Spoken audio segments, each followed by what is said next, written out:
Kalau misalkan kita lihat di satu botol yang kalian minum atau yang dijual, itu minimal banget gulanya rata-rata 20 gram.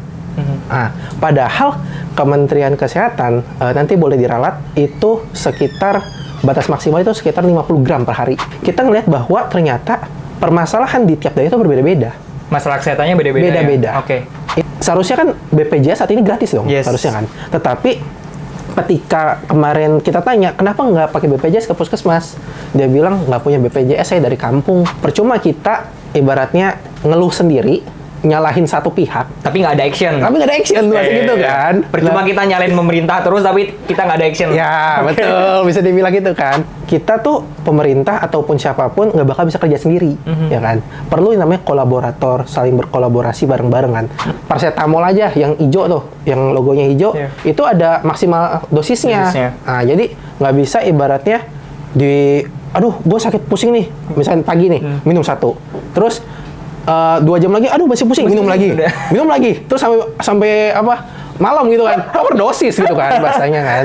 Nah jadi kita tuh harus menggandeng pemerintah, kita harus menggandeng swasta juga, harus menggandeng lain-lain. Kenapa? Karena dengan dikuatnya kolaborasi antara kita semua, permasalahan itu bisa lama-lama selesai. Maksudnya seperti itu.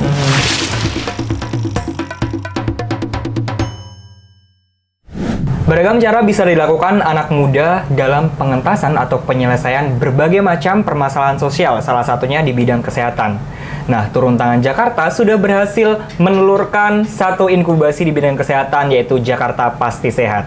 Selanjutnya bersama gue Leon Wical, dan kali ini gue udah duduk bareng founder dari Jakarta Pasti Sehat atau JPS, Niko Samuel.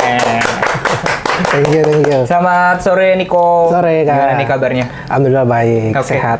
Niko, tadi gue udah mention di awal nih, ada inkubasi dari Turun Tangan Jakarta namanya Jakarta Pasti Sehat atau JPS. Nah, boleh diceritain ke para pejuang di luar sana, JPS itu apa sih? Oke. Jakarta Pasti Sehat itu simpelnya, Kak, merupakan suatu komunitas kesehatannya anak farmasi, bahasanya seperti itu. Nah, itu pertama kali tercetus itu di sekitaran 2022. Nah, itu kita waktu itu masih tergabung pada Turun Tangan Jakarta. Nah, kita melihat bahwa banyak permasalahan kesehatan, terkhususnya di Jakarta, kalau dalam lingkup kefarmasi itu banyak banget. Nah, maka itu kita risau lah bahasanya gitu kan. Risau, akhirnya kita luncurlah namanya Jakarta Pasti Sehat. Bareng sama teman-teman Turun Tangan Jakarta, bareng sama teman-teman anak farmasi kesehatan lainnya, kita kolaborasi bareng bersama di sini. Kurang lebih seperti itu. Oke, lu tadi mention bahwa banyak banget permasalahan yang bikin lu dan teman-teman Jakarta Pasti Sehat ini awalnya risau. Nah, betul. Permasalahan apa sih yang bikin kalian risau? Oke, kalau misalkan kita kasih salah satu contoh ya, kemarin kasus MBDK. Nah, itu kan booming banget kan. MBDK singkatan dari? Minuman berpemanis dalam kemasan. Nah, kalau misalkan kita lihat di satu botol yang kalian minum atau yang dijual, itu minimal banget gulanya rata-rata 20 gram. Nah, padahal Kementerian Kesehatan nanti boleh diralat itu sekitar batas maksimal itu sekitar 50 gram per hari. Dan kemarin ketika kita turun, kita membuat campaign kan, kita turun ke masyarakat, rata-rata satu orang itu minum 2 botol. Nah, itu baru rata-rata 20 gram. Nah, ambillah misalkan ada yang lebih lah, 30 gram. Nah, udah 60 gram, ya kan? Kalau dia 2 botol. Belum lagi dia makan nasi.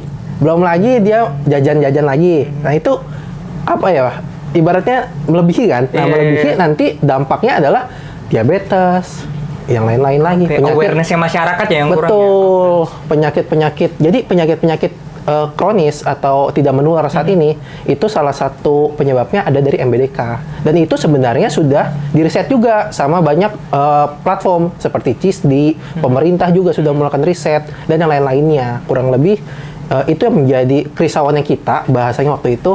Kenapa ya? Maksudnya siswa atau masyarakat siapapun itu tetap minum gitu loh bahasanya. Apa yang jadi problemnya kan? Akhirnya kita turun, faktanya apa? Mereka nggak bisa baca AKG. Kan kalau misalkan nanti dilihat kan di minuman kemasan itu kan ada AKG kan? Nah, misalkan gulanya segini. Mereka nggak peduli. Minum ambil. Oh, mereka belum paham cara bacanya ini apa, maksudnya apa nih Betul. tulisan itu gitu. Nah, makanya kemarin tuh kita datang nih, misalkan ke SMA, terus ke masyarakat, ke SD dan yang lain-lainnya untuk mengedukasi mereka tentang pembaca EKG itu seperti apa. Oh, jangan ya jangan minum manis kebanyakan, bahasanya seperti itu. Dan akhirnya mereka baru mengerti tentang hal tersebut. Kurang lebih seperti itu keresahannya kita lah salah satunya. Oke, pada saat itu respon mereka kayak gimana nih, Nick? Apakah mereka langsung nerima kayak, oh iya ya apa pernah ngalamin, lu apaan sih baru datang ngajarin gitu, lu mau sok-sokan sama gue, atau gimana nih responnya waktu itu? Sampai sejauh ini itu mereka sangat terbuka.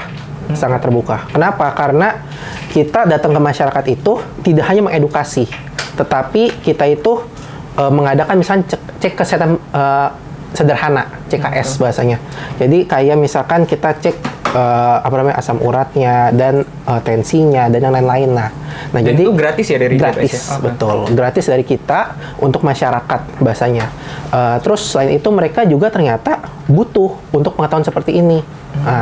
Apalagi kayak siswa SMP, siswa SMA, dan sekolahnya pun sangat open gitu loh bahasanya. Oh ya silakan untuk ibaratnya kita mengedukasi, karena kan tujuan kita tuh saling kolaborasi bareng lah bahasanya untuk meningkatkan kesehatan ini. Kurang lebih seperti itu.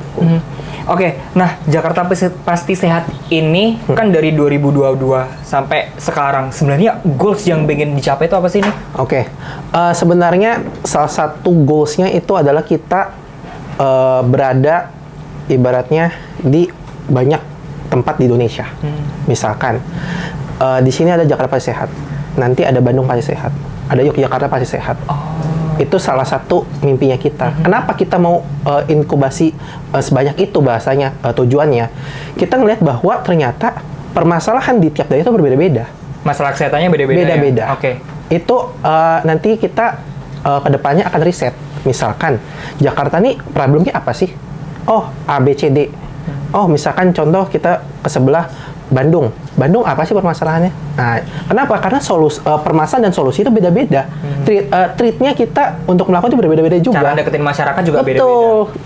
Sebagai contoh, misalkan orang Jakarta yang tiap hari sibuk 8 sampai 5 kerja, gimana cara kita mengedukasi? Beda misalkan sama kita mau mengedukasi Yogyakarta misalkan yang mayoritas mahasiswa. Nah, contoh itu jadi udah berbeda lah treatnya bahasanya. Nah, itu salah satu tujuannya kita. Visinya kita adalah gimana secara simpel kita bisa mengedukasi masyarakat, bisa turun ke masyarakat untuk permasalahan kesehatan ini. Jadi bahasanya kayak biarkan pemerintah mengurus regulasi di upstream, kita yang berfokus di downstream-nya. Oke. Kurang lebih seperti itu. Nah, tadi lu mention bahwa permasalahan kesehatan di masing-masing daerah itu beda-beda. Nah, Betul. Kalau ngomongin Jakarta nih, lu sebagai anak farmasi, permasalahan kesehatan apa sih yang sekarang sedang dialami atau lagi booming di Jakarta sendiri tuh? Apa sih masalah kesehatannya? Salah satunya tadi yang MBDK itu. Kenapa gue bisa bilang gitu? Ternyata warga Jakarta itu kalau data dari CISDI per tahun 2022 itu sekitar 20% sampai 4, gue agak lupa 20 atau 40%, nanti boleh dicek di websitenya CISDI itu, mengonsumsi MBDK itu. Nah, jadi kenapa hal tersebut bisa jadi? Karena mungkin ya, ini masih subjektif waktu itu. Mereka kerja, mereka beli minum, langsung minum, haus misalkan, ataupun yang lain-lainnya lah. Nah, terus belum juga ada yang seperti di Singapura, yang misalkan, oh ini minuman gulanya tinggi, di logoin warna merah. Terus, oh ini kesehatannya ini warnanya kuning, oh ini warna kayak hijau. Kayak obat gitu ya, data-data logonya. Ibaratnya kayak labeling lah bahasanya. Oh ternyata yang hijau ini yang dalam tanda kutip bahasa masyarakat itu sehat. Yang merah ini yang kurang sehat bahasanya seperti itu. Dan itu memang sedang direncanakan lagi sama Kementerian Kesehatan sekarang. Dia sedang berkolaborasi sama BPOM sekarang lagi membuka omongan untuk mengadakan hal tersebut. Labeling terhadap produk-produk. Betul. Minuman manis. Nah, sejauh ini dari Jakarta Pasti Sehat, lu ngelihat nggak ada perkembangan terhadap campaign yang kalian lakukan ke masyarakat tentang isu MBDK ini? Ada banget. Kita kan udah melakukan campaign MBDK ini di sekitar 4 tempat ya. 4 tempat itu tersebar di Jakarta. Dan itu kita bisa bilang kita ambil sampling satu-satu, di SMP 1, di SMA 1, di masyarakat 1. Dan faktanya ketika kita turun, awalnya mereka belum ngerti. Awam banget ya pokoknya. Awam banget. Itu makanya gue heran waktu itu. Ini kan ibaratnya ibu kota. Ibu kota yang ibaratnya lo tinggal buka HP udah dapat infonya dong, seharusnya dong. Tetapi ketika kita turun, itu mereka nggak ngerti gitu loh. Kenapa gitu loh bahasanya kan? Nah, apalagi misalkan, mohon maaf kayak di daerah lain. Nah, itu seperti apa? Yang kan akses internetnya mungkin susah. Ya. Betul. Nah, itu di Jakarta kita waktu datang mereka belum mengerti. Setelah kita edukasi, setelah kita ini, akhirnya mereka mengerti. Waktu dicek nih kayak tekanan darah, terus gula dan yang lain-lainnya juga mereka kan ibaratnya tinggi kan. Nah, mereka itu ibaratnya waktu itu dia bilang sulit untuk mengakses fasilitas kesehatan. Misalkan untuk ke puskesmas itu mereka seharusnya kan BPJS saat ini gratis dong, harusnya kan. Tetapi ketika kemarin kita tanya kenapa nggak pakai BPJS ke puskesmas, dia bilang nggak punya BPJS, saya dari kampung dan yang lain-lain lah. Berarti memang permasalahan kesehatan ini kompleks ya yang di Jakarta. Kompleks. Kebanyakan dari pendatang datang ke Jakarta terus nggak punya akses BPJS untuk ke puskesmas. Dan itu tidak subjektif, tapi objektif. Kenapa? Karena kita tanya langsung ke masyarakat, kita wawancara langsung. Dan itu hampir di yang 4 tempat tadi, yang kasus MBDK ini, itu hampir rata-rata seperti itu.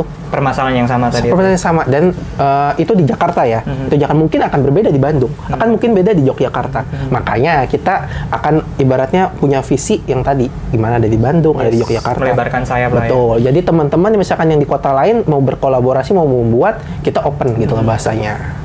Oke.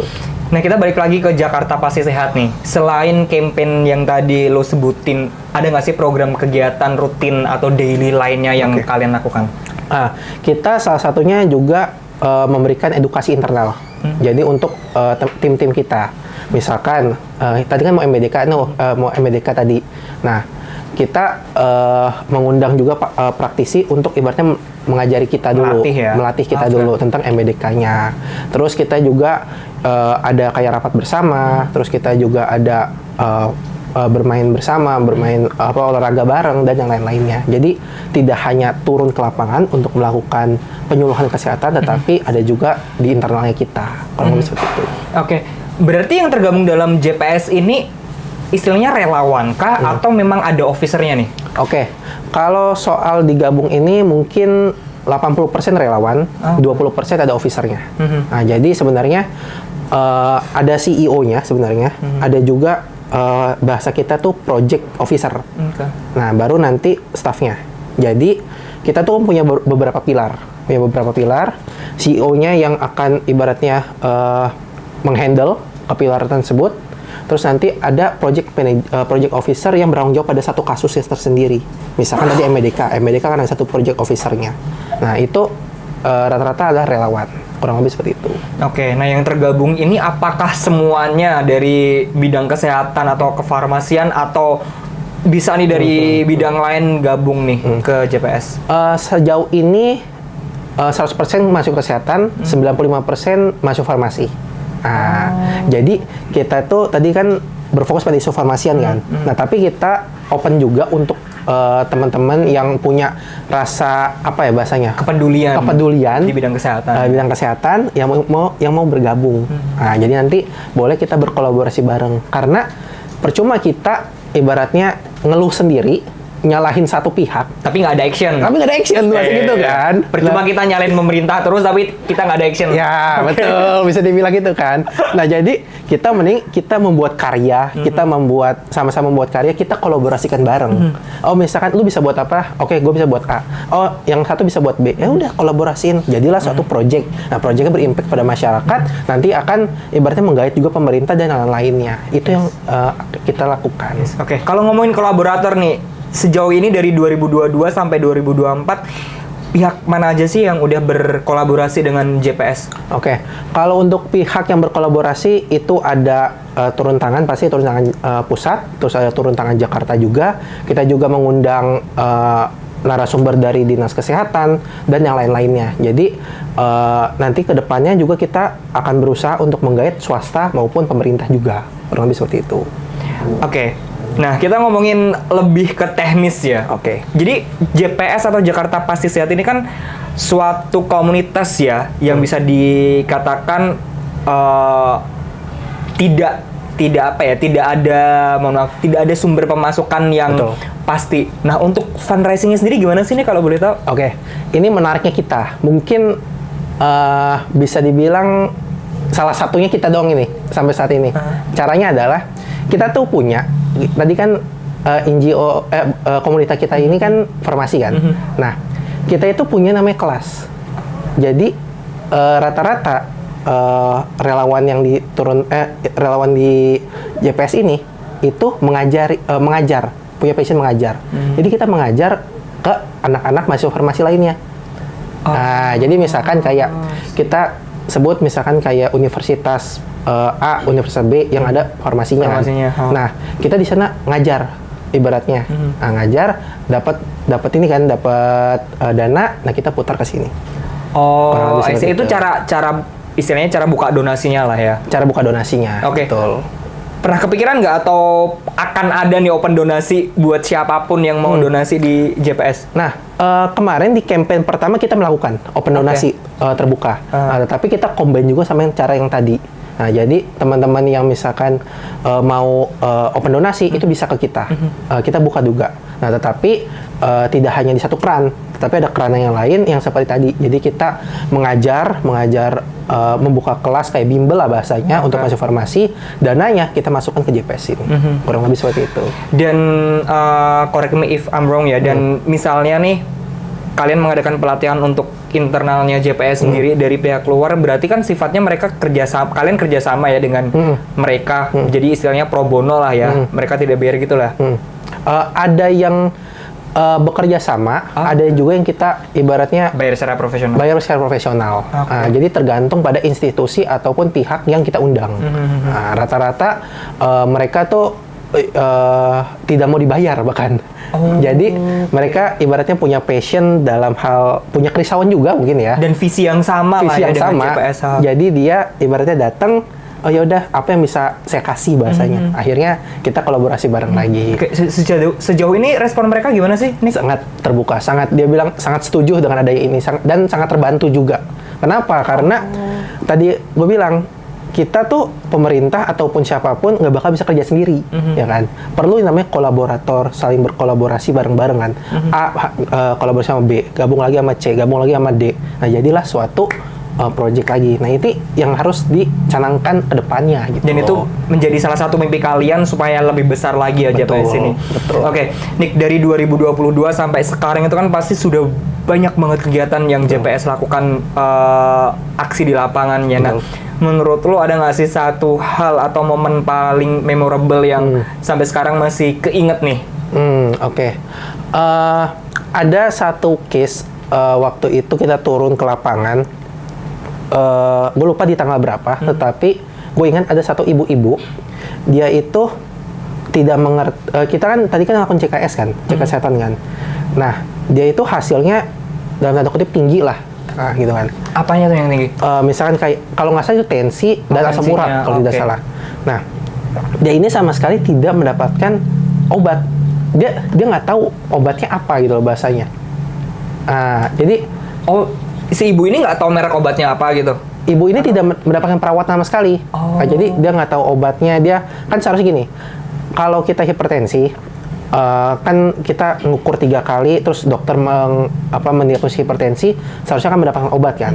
Nah, tetapi ibu ini sudah didiagnosis hipertensi waktu itu, tetapi berhenti obatnya. Nggak ada tindak lanjutnya lagi? Nggak ada tindakan lanjutnya lagi. Kenapa? Karena dia tidak bisa membeli obatnya. Itu di Jakarta loh. Itu di Jakarta. Itu memang obatnya nggak di cover BPJS atau memang ibunya yang belum punya akses BPJS? Ibunya waktu itu dari luar kota masuk ke Jakarta. I see. Masuk ke Jakarta, dia tidak bisa datang ke puskesmas. Nah, dia pun mau ke apotik untuk membeli obat, itu dia ibaratnya dalam tanda kutip dananya kurang. Nah, akhirnya ya udah dibiarkan aja.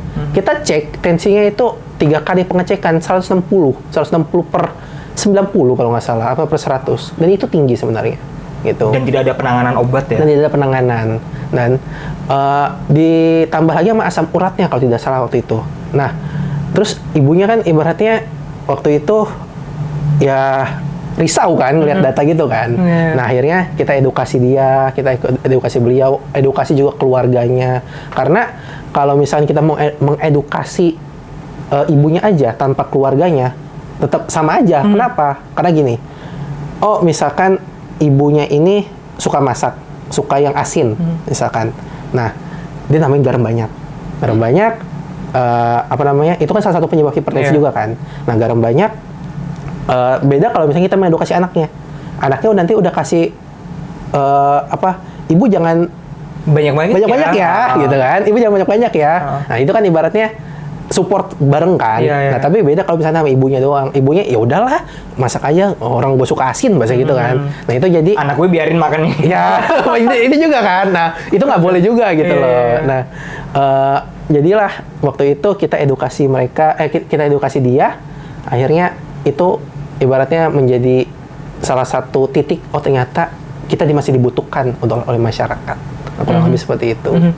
Dan menurut lo apa sih yang bisa mereka lakuin nih ketika menemukan kondisi seperti itu, kayak susah akses kesehatan dan sebagainya? Menurut lo apa yang bisa masyarakat Jakarta lakuin? Oke, paling gampang adalah ke primary healthcare. Jadi primary healthcare itu ibaratnya sebagai garda pertama. Misalkan lo mau mendapatkan perawatan, itu ada apa aja? Ada puskesmas, ada klinik, yang ada dokternya bahasanya lah, gitu kan. Misalkan bisa juga ke misalnya kayak apotek.